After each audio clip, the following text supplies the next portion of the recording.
মঙ্গলবার ইরাকে একটি প্রধান মার্কিন কূটনৈতিক স্থাপনায় ড্রোন হামলা চালানো হয়েছে, তবে কোনো হতাহতের ঘটনা ঘটেনি।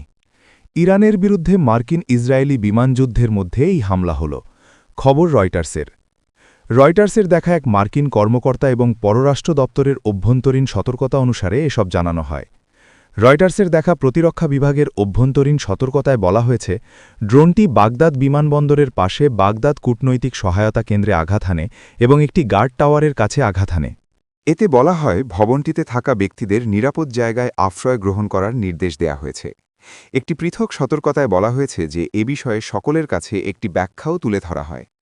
হোয়াইট হাউস এবং পররাষ্ট্র দপ্তর তাৎক্ষণিকভাবে মন্তব্যের অনুরোধের জবাব দেয়নি। ওয়াশিংটন পোস্ট প্রথমে এই ঘটনার খবর প্রকাশ করে এবং বলে যে বাগদাদের কম্পাউন্ডের দিকে মোট ৬টি ড্রোন ছোড়া হয়েছিল এবং ৫টি গুলি করে ভূপাতিত করা হয়েছিল। এটি আরও বলেছে যে আক্রমণটি সম্ভবত ইরান সমর্থিত সশস্ত্র গোষ্ঠীর একটি ছাতা গোষ্ঠী ইসলামিক রেজিস্ট্যান্স ইন ইরাক পরিচালিত করে থাকতে পারে।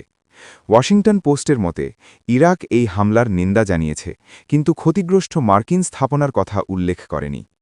এদিকে ওয়াশিংটন পোস্টের উদ্ধৃতি দিয়ে মন্ত্রণালয় এক বিবৃতিতে বলেছে, ইরাকি প্রতিরক্ষা মন্ত্রণালয় জোর দিয়ে বলছে যে তারা দর্শক হয়ে থাকবে না, বরং তারা দৃঢ়ভাবে মোকাবেলা করবে এবং জড়িত সকল পক্ষের বিরুদ্ধে ব্যবস্থা নেবে।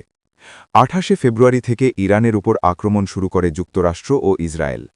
ইরানও মার্কিন ঘাঁটিসহ ইসরায়েল ও উপসাগরীয় দেশগুলোর উপর নিজস্ব হামলার মাধ্যমে এর জবাব দিয়েছে।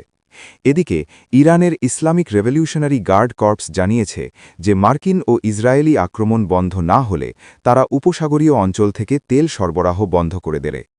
মঙ্গলবারও পাল্টাপাল্টি হামলা অব্যাহত রাখে যুক্তরাষ্ট্র ইরান।